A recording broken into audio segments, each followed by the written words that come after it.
नमस्कार, आप देख रहे हैं एएनबी न्यूज। आपके साथ मैं हूं पूजा परमार। अपने उत्तराखंड में खबरों की शुरुआत करते हैं। मुख्यमंत्री पुष्कर सिंह धामी ने कहा कि उत्तराखंड में शीघ्र ही राष्ट्रीय विधि विश्वविद्यालय संचालित होगा। इस दिशा में सरकार के स्तर पर तेजी से लगातार प्रयास चल रहा है। मुख्यमंत्री ने ये बात नई दिल्ली स्थित विज्ञान भवन में प्रधानमंत्री नरेंद्र मोदी की अध्यक्षता में हुई मुख्यमंत्रियों और उच्च न्यायालयों के मुख्य न्यायाधीशों की संयुक्त कॉन्फ्रेंस में कही और साथ ही प्रदेश के कई मुद्दों पर भी उन्होंने अपनी राय रखी।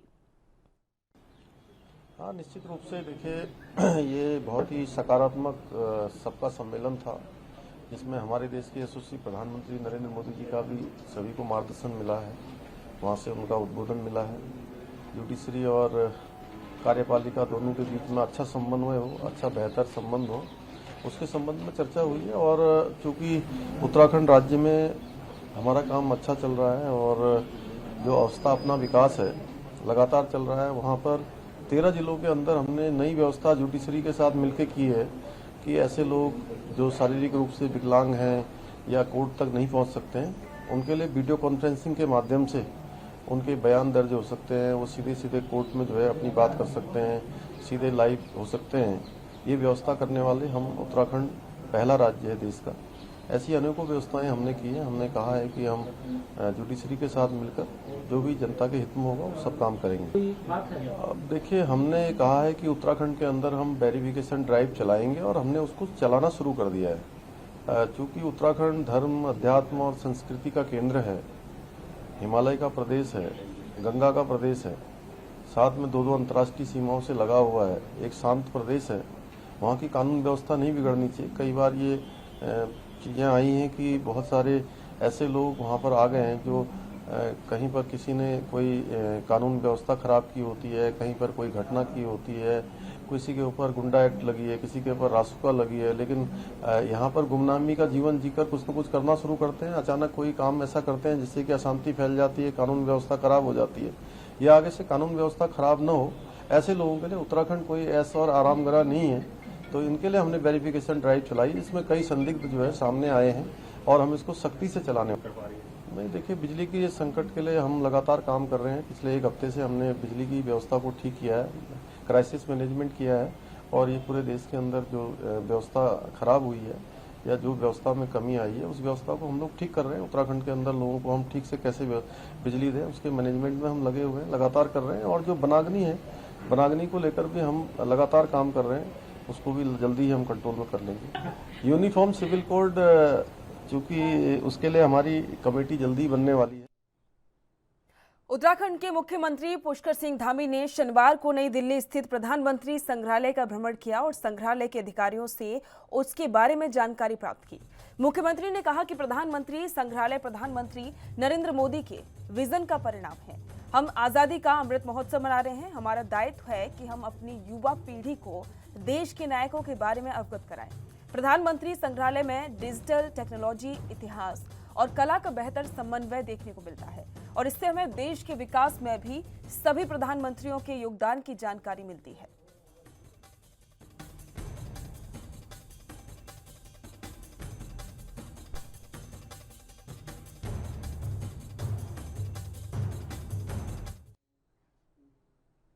कैबिनेट मंत्री रेखा आर्य उत्तराखंड सचिवालय में बैडमिंटन प्रतियोगिता में शामिल हुई। इस प्रतियोगिता में 150 कर्मचारियों ने प्रतिभाग किया और साथ ही उन्होंने कहा कि सचिवालय में कर्मचारी लगातार तनाव के बीच में अपना कार्य करते हैं। उन कर्मचारियों ने बैडमिंटन प्रतियोगिता का आयोजन किया, जिसमें महिलाओं ने भी भाग लिया था।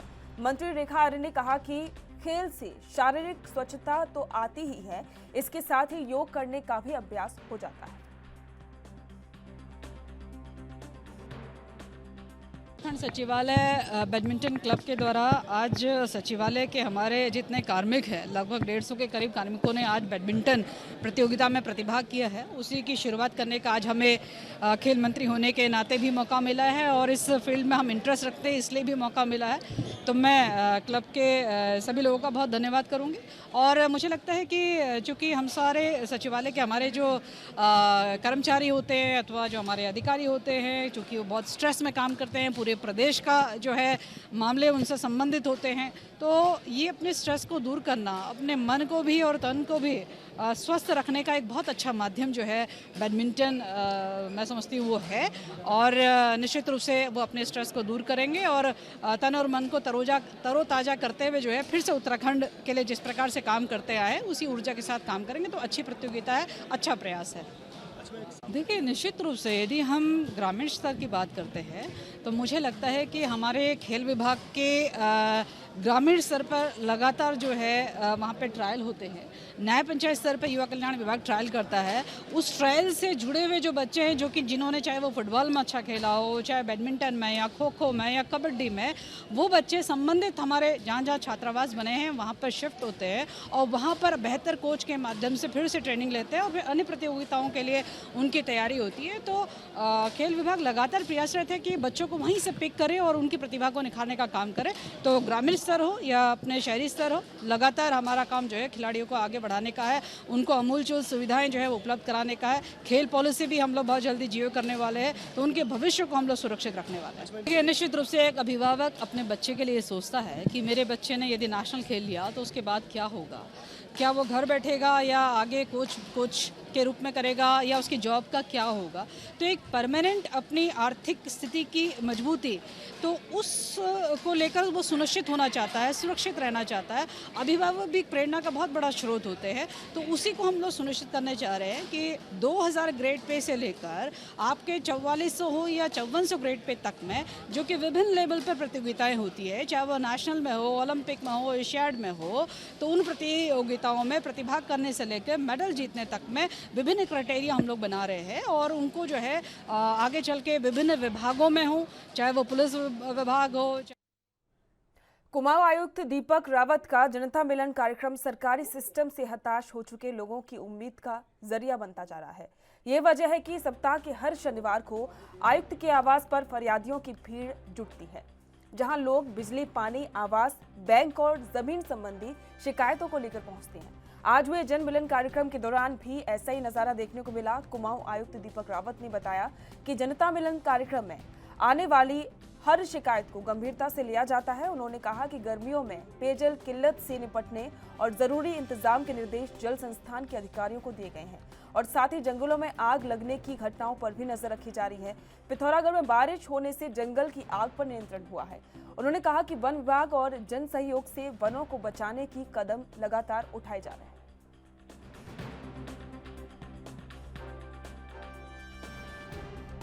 अभी तक कुल मिला के जनता मिलन कार्यक्रम में 10 लोगों के आवेदन मैंने सुने हैं। इसमें कुछ तो लैंड डिस्प्यूट्स के हैं और वो लैंड डिस्प्यूट्स ऐसे हैं जो कोर्ट्स में चल रहे हैं।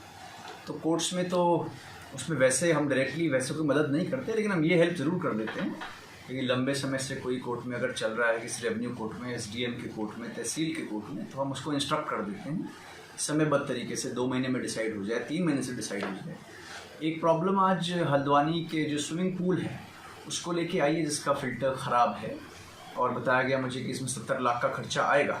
एक समस्या रेवेन्यू डिपार्टमेंट से पेंशन को लेके आई है, जिसमें कोई रिटायर्ड कर्मचारी हैं जिनकी अब डेथ भी हो गई है, उनकी कुछ बकायेदारी है जिसको अभी तक मिल नहीं पाए हैं। और सिमिलरली इसी तरीके से एक जो बीमे का केस है, पेंशन का केस, सॉरी जो इंश्योरेंस का केस है, वो एक PNB बैंक के क्लेम का आया है जिसमें भी अभी तक विलम्ब हुआ है देने में।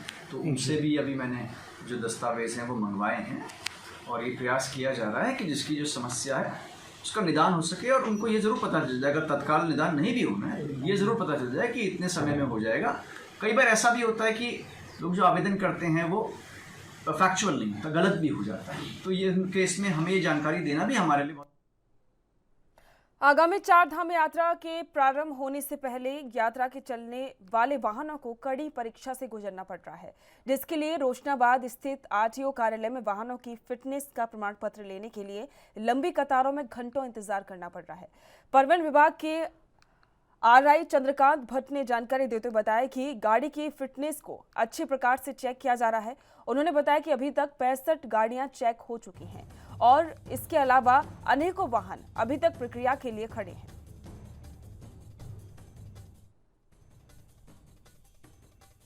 यात्रा पे जाने वाली जितनी भी गाड़ी हैं कार्यालय में मंगाई जा रही हैं और उन पे जो भी रिक्वायर्ड है फिटनेस के लिए वो सारी चेक है। इसके अलावा फिटनेस के अलावा भी गाड़ी में जो है फर्स्ट एड बॉक्स और गुटखा रोकने के लिए, गाड़ी रोकने के लिए गुटखा, और इसके अलावा जो है डस्टबिन का विशेष ध्यान दिया जा रहा है ताकि यात्री सामान जो गंदगी फैले वो उसी में रखते हैं। आज कितनी हमने ये चेक कर दिए हैं, करीब 65 के आसपास गाड़ियाँ चेक कर दी हैं और अभी चल ही रहा है काम। ऐसा भी हो रहा है कि हाँ, काफ़ी गाड़ियाँ ऐसी आ रही हैं, उनको वापस भेजा जा रहा है। वो काम करा के जो भी सामान हम बोल रहे हैं उनसे जो कमी है वो करवा के ला रही हैं और कराने के बाद फिर वापस दिया जा रहा है, उनको जारी किया जा रहा है। तो उसके बाद जैसे सिम कार्ड जो है आप ऑनलाइन व्यवस्था है, तो जो भी गाड़ी आ रही है, गाड़ी मालिक आ रहे हैं, जो गाड़ी चेक करवा रहे हैं, इंस्पेक्शन हो रहा है गाड़ी का, उसके बाद हमारे कंप्यूटर पर हम ओके कर दे रहे हैं उसको, मतलब उसको फिट दिखा दे रहे हैं। उसके बाद जो है उसका प्रिंट वो ऑनलाइन ले सकते हैं। अभी कब तक यहाँ अभी 3 तारीख तक यात्रा स्टार्ट है। चारधाम यात्रा हो या फिर पर्यटन सीजन, वाहनों की लंबी कतार और उन्हें पार करने के लिए भटकने से आने वाले समय में राहत मिलेगी। सरकार अब पर्वतीय क्षेत्रों में टनल पार्किंग पर काम कर रही है। मुख्य सचिव के निर्देशों के बाद अब शहरी विकास विभाग ने सभी जिलाधिकारियों से इसकी रिपोर्ट मांगी है। पिछले दिनों मुख्य सचिव डॉक्टर एस.एस. संधू ने बैठक में टनल पार्किंग की कार्य योजना बनाने के निर्देश दिए थे और इसके तहत शासन ने सभी जिलों के डीएम को पत्र भेजकर टनल पार्किंग की रिपोर्ट मांगी है। सभी पर्वतीय जिलों के डीएम ऐसे पार्किंग स्थलों को चिन्हित करके बताएंगे, जिससे के आधार पर आगे काम होगा। अपर मुख्य सचिव शहरी विकास आनंद वर्धन ने बताया कि सभी जिलों से रिपोर्ट आने के बाद टनल पार्किंग की दिशा में आगे काम किया जाएगा। बताया जा रहा है कि रेल विभाग विकास निगम लिमिटेड पहले से ही प्रदेश में टनल पार्किंग निर्माण के क्षेत्र में काम कर रहा है, लिहाजा राज्य सरकार भी आरवीएनएल की मदद से टनल पार्किंग बनाने पर विचार कर रही है।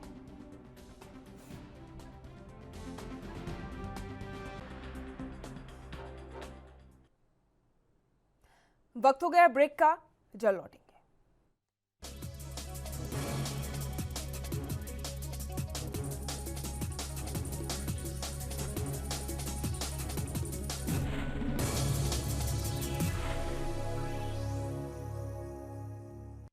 ब्रेक के बाद स्वागत है, बढ़ते हैं अगली खबर की ओर।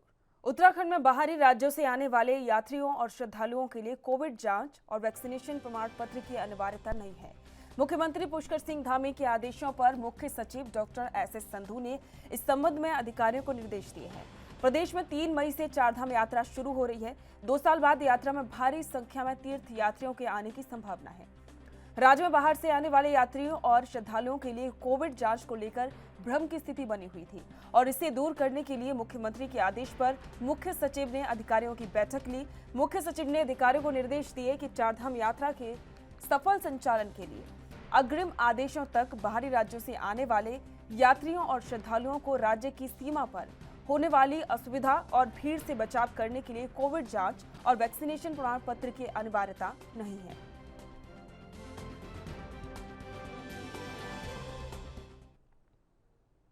अल्मोड़ा में कोरोना संक्रमण के खतरे से 12 साल से लेकर 18 साल के बच्चों को बचाने में जुटे स्वास्थ्य विभाग ने इस आयु वर्ग के 100% बच्चों को कोरोना की पहली डोज लगाने में सफलता हासिल की है।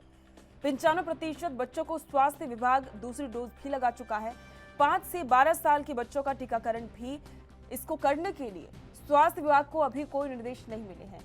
कोरोना संक्रमण की दूसरी लहर में स्वास्थ्य विभाग ने वयस्कों को कोरोना का टीका लगाने की शुरुआत की थी और इसके बाद तीसरी लहर में 12 से 18 साल के बच्चों के लिए स्वास्थ्य विभाग ने टीकाकरण कार्यक्रम चलाया। स्वास्थ्य विभाग ने जिले में 20,000 बच्चों को टीका लगाने का लक्ष्य रखा था। टीकाकरण के लिए स्वास्थ्य विभाग ने पुराने टीकाकरण केंद्रों के साथ ही स्कूलों का भी सहारा लिया। टीकाकरण के लिए निर्धारित लक्ष्य के अनुसार अब तक स्वास्थ्य विभाग 100% बच्चों को टीके की पहली डोज और 95% बच्चों को दूसरी डोज लगा चुका है। इधर शासन ने अब से 5 साल से लेकर 12 साल के बच्चों को भी टीका लगाने के निर्देश जारी किए हैं, लेकिन इसको लेकर अभी एसओपी जारी नहीं हुई।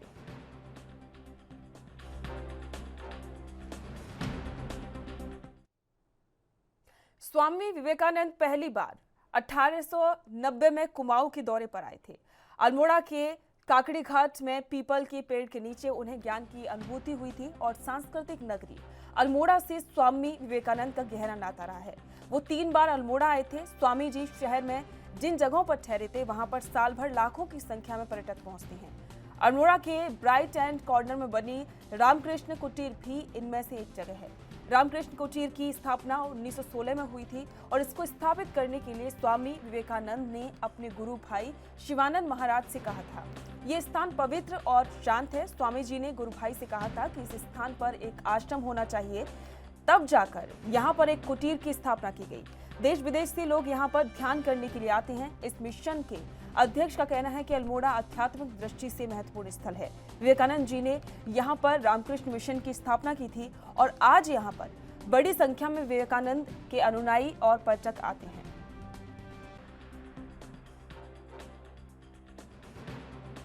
रामकृष्ण कुटीर 1916 ईस्वी में शुरू हुआ था। स्वामी विवेकानंद अल्मोड़ा में 3 बार आए हैं। 1809 पहली बार, दूसरी बार 1897, तीसरी बार 1898। जब यहाँ आए उनके गुरु भाई स्वामी शिवानंद जी महाराज भी साथ में थे। 1809 में भी, 1897 में भी, उसके बाद में भी वो हिमालय में भ्रमण करते थे। तो जब यहाँ आए तो शिवानंद जी महाराज को बोले, ये अल्मोड़ा हिमालय के एक पवित्र स्थान है, देवभूमि है, बहुत से ऋषि मुनि यहाँ का तपस्या किए हैं, बाद में तुम यहाँ एक आश्रम बनाना। तब इसको याद में रखते हुए बेलूर मठ के एक ब्रांच तरीके 1915 ईस्वी में वो और स्वामी तुरानंद जी महाराज दोनों यहाँ आए आश्रम बनाने का उद्देश्य लेकर के। बेलूर मठ का कुछ काम से स्वामी शिवानंद जी के बेलूर मठ चले जाना पड़ा। उनके गुरु भाई स्वामी तुरानंद जी महाराज को बोला तो आप यहाँ एक आश्रम बनाओ। स्वामी जी चाहते थे एक आश्रम करने के लिए। ये हम तो अमेरिका से आए हैं और यहाँ इसी जगह पर स्वामी विवेकानंद आए थे और कई दिन ठहरे भी थे और सिस्टर निवेदिता के साथ भी ठहरे थे और उनका दोनों का बहुत डिस्कशन हुआ था, उसके बारे में पढ़ा भी था, तो इसीलिए आए हैं ये जगह देखने। इस जगह को कैसे देखते हैं? ये बड़ी स्पिरिचुअल जगह है। यहाँ तो स्वामी विवेकानंद और बहुत साधुओं ने यहाँ ध्यान किया है और यहाँ आए हैं और बहुत सारे जैसे ठाकुर की डायरेक्ट डिसाइपल्स आए हुए हैं, यहाँ साधना किए हुए हैं। इसीलिए ये जगह बड़ी स्पिरिचुअल है, बहुत क्वाइट है। अल्मोड़ा में कई सड़कों का निर्माण वन विभाग की भूमि के कारण लंबित पड़ा है, जिसको लेकर जिलाधिकारी ने जिले के उपजिलाधिकारियों को वन विभाग की भूमि के सापेक्ष में सिविल भूमि के चयन के आदेश दिए गए थे, जिसमें वन विभाग और उपजिलाधिकारियों की संयुक्त टीम द्वारा इसका चयन कर लिया गया है। अब इसका प्रस्ताव शासन को भेजा जा रहा है ताकि जिले में रुकी हुई सड़कों का जल्द ही निर्माण हो पाए।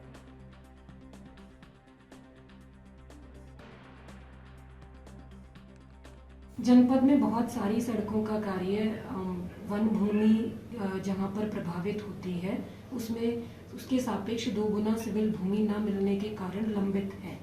इसमें पिछले दिनों एसडीएम्स को निर्देश दिए गए थे कि अपने अपने क्षेत्रों में जो सिविल भूमि है उसको चिन्हित करके फॉरेस्ट डिपार्टमेंट के साथ संयुक्त सर्वे करते हुए लैंड बैंक क्रिएट करें। सभी उपजिलाधिकारियों को लगभग 80 हेक्टेयर के सापेक्ष लक्ष्य हम लोगों ने दिया था, उसमें सभी के द्वारा चिन्हित करके जमीन के संबंध में सूचना भेजी गई है। आने वाले 15 दिनों में जो सड़कें लंबे समय से लंबित हैं। ऋषिकेश राजमार्ग से सटे रानी पोखरी क्षेत्र में बन रहा खेल मैदान स्थानीय युवाओं की खेल प्रतिभाओं को निखारने में कारगर साबित होगा। इस मैदान के किनारे 200 लोगों की क्षमता वाले सामुदायिक भवन के होने से यहाँ के ग्रामीणों के लिए छोटे से लेकर बड़े शादी विवाह जैसे आयोजन हो सकेंगे। आपको बता दें कि ये मैदान मात्र 18,30,000 रुपए में मनरेगा योजना के तहत तैयार किया जा रहा है, जिससे यहाँ गाँव के लोगों को रोजगार मिल रहा है, तो वहीं सभी लोगों को लाभान्वित करने वाली इस योजना में पैसे का भी सही सदुपयोग हो रहा है, जबकि अन्य क्षेत्र में इससे 4 गुना अधिक दाम पर खेल मैदान बनाए जा रहे हैं, जिसकी स्थिति भी ठीक नहीं है। ग्राम प्रधान सुधीर अतुर्डी ने बताया कि इन सब चीजों के साथ ही मैदान की चारदीवारी पर पहाड़ की संस्कृतियों और गांव की पुरानी परंपराओं को दर्शाती हुई कलाकृतियां भी नजर आएंगी। ग्राम पंचायत की थी और यहाँ पर बच्चे खेलते थे, तो इसमें ये बिल्कुल खुली थी। इसमें थोड़ा बहुत एक बाउंड्री पुराने बहुत टाइम पहले कराई गई थी, जो काफ़ी टूट चुकी थी। तो यहाँ पर लोगों का आए दिन रात को लोग आके यहाँ गलत काम करते थे, बड़ी दिक्कतें होती थी। तो मैंने एक पहल रखी थी कि भाई मिनी स्टेडियम टाइप का यहाँ पर बनाया जाए बच्चों को खेलने के लिए भी, और साथ साथ एक सामुदायिक भवन भी बनाया है जो काफ़ी बड़ा भवन बन रहा है, जिसमें सारे सांस्कृतिक प्रोग्राम भी, और लोग गरीब लोग हैं या कुछ बाहर से अब नए लोग आए हैं 100 गज में ज़मीन लेके बनाते हैं, तो शादी ब्याह वगैरह सब लोगों के घर में होती है। तो एक हर आदमी वेडिंग पॉइंट भी बुक नहीं कर पाता, और वेडिंग पॉइंट भी बुक रहते हैं क्योंकि शादी की डेटें भी एक दिन ज़्यादा होती हैं। तो उस पर्पज़ से ये शादी के लिए भी हो जाएगा, लोगों के गरीब लोगों की शादी ब्याह के लिए भी हो जाएगा, और छोटी इनकम ग्राम सभा की भी हो जाएगी, ताकि ग्राम पंचायत में और अपने ग्राम पंचायत के कामों में पैसा लग सके। एक स्टेडियम को, एक मिनी स्टेडियम को, खेल मैदान को बहुत अच्छा बनाया जाए और लोगों को, गाँव के लोगों को, सब लोगों को यहाँ पर सुविधाएँ मिल सके। एक थीम ये भी है कि मैं अपने पुराने इस ग्राम पंचायत की जो पुरानी चीज़ें थी उनकी एक छोटे चित्रकारी मैं चाहता हूँ कि यहाँ पर करी जाएगी, और मैंने काफ़ी लोगों से मांगी भी है, कोई पुरानी कोई फ़ोटो वगैरह तस्वीरें अगर हो तो उनको हम यहाँ प्रिंट करें, क्योंकि आने वाली पीढ़ी को। और इसी के साथ में इस बुलेटिन में फिलहाल इतना ही। देश दुनिया की तमाम खबरों को जानने के लिए देखते रहिए ANB न्यूज़। नमस्कार।